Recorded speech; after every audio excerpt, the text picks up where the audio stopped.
The Book Fairy reads. Hi, my name is Angela Castillo, otherwise known as the Book Fairy. Have you heard of people who live in the Arctic Circle?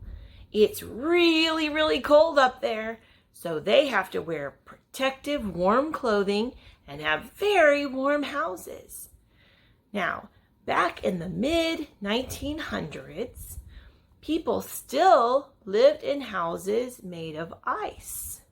Nowadays, they have normal houses like we live in, but sometimes they build these houses called igloos still when they go on fishing trips or just for fun.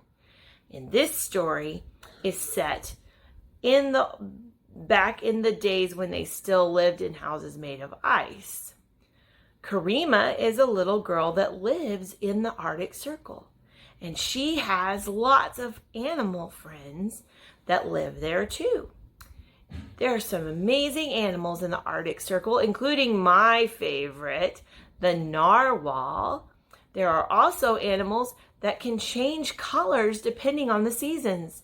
So in the summertime, they have brown coats, and in the wintertime, they have white coats. They can blend in with the snow and the ice and hide from predators. Kirima has something very exciting happening to her, but she's not quite sure what to think about it. She has a new baby brother or sister coming. Have you ever had a new baby come into your house? I sure have. I had 6 little brothers and sisters when I was growing up, and then I had 4 children of my own. So lots of new babies and lots of new experiences. So, without further ado, let's read Kirima and Her Arctic Friends, A Tale of New Life. Kirima and Her Arctic Friends, A Tale of New Life. Story by Angela Castillo, illustrated by Cher Jiang. Contributor, Jiang Wu. Kirima gazed at the sky. The northern lights would soon shine in colorful brilliance, and she looked forward to watching. But something even more exciting was coming. Ermine padded through the snow, his nose twitching. "Hello, Kirima. What are you doing?" "I'm waiting for my mother to bring my new baby brother home." "How wonderful!" Ermine skipped on his tiny paws. "Since you're waiting, why don't you come with me to the shoreline? I want to show you something." "I will come," said Kirima, "though I must listen for my father. He'll call me when the baby is here." Ermine climbed on her shoulder and settled in the thick fur lining of her hood. They set off to the rocks and ice of the frozen shore. Reindeer leapt through a snowdrift. "Have you heard the news?" he called. "We're heading to the shore," said Ermine, "but we can't stay long. Kirima is waiting for her new baby brother." "Imagine that," Reindeer said. "Are you happy, Kirima?" "Yes," Kirima said, "but I'm a little bit worried too." Reindeer tilted his head. "Why?" "Sometimes my father brings me to the ice in the early morning to skate. We watch the seals scamper in the snow and the terns swoop and call to each other. The baby will be too young to come along. What if my father doesn't take me anymore?" Ermine flicked Karima's cheek with his tail. "If your father takes the baby along, I can snuggle close to him and make sure he stays warm." "Yes," said Reindeer, "and we could make the baby a sling and hang him in my antlers." "In your antlers!" Kirima exclaimed. "Silly reindeer! Maybe not." She tapped her chin. "The baby won't know about seals or terns. I can teach him the names of all the creatures." Arctic Fox scampered by. "Are you coming to see?" she asked the group of friends. "Yes," said Reindeer. "Did you hear about Karima's new baby brother? She's waiting to meet him."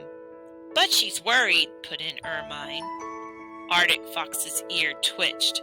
"Why? Babies are so sweet."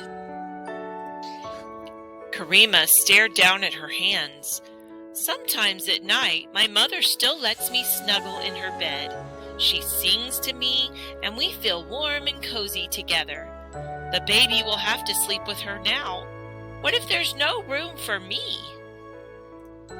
I carry my babies with my mouth, said Arctic Fox.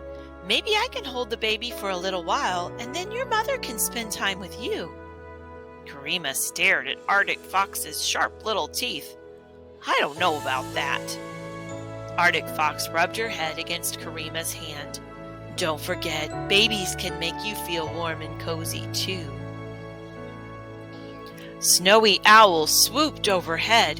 Hurry, he hooted. It's almost time. Walrus, ringed seal, and Arctic hare were gathered at the shore. Beluga and bowhead whale dove and splashed in the waves. Suddenly, long pointed tusks broke over the water's surface. Narwhals, Kirima breathed. One narwhal bobbed her head to the animals on the shore. Then a tiny shape appeared beside her. A new baby, Kirima cried. The animals jumped up and down. Some stamped their feet and some flapped their wings. A sweet song flowed over the ice as the whales sang a song of welcome to the new little narwhal. Baby narwhal is wonderful. Your baby brother will be too, Ermine whispered, his whiskers tickling Karima's ear. Kirima nodded. A voice carried over the snow. Kirima, where are you? Your baby brother must be here, cried Ermine. Kirima rushed over the snow. I'm going to be the best big sister ever, she called out. And she was. The end. Thanks for watching, and don't forget to find the Book Fairies children's stories on Facebook and find my books on Amazon in paperback, hardcover, and Kindle. Have a great day.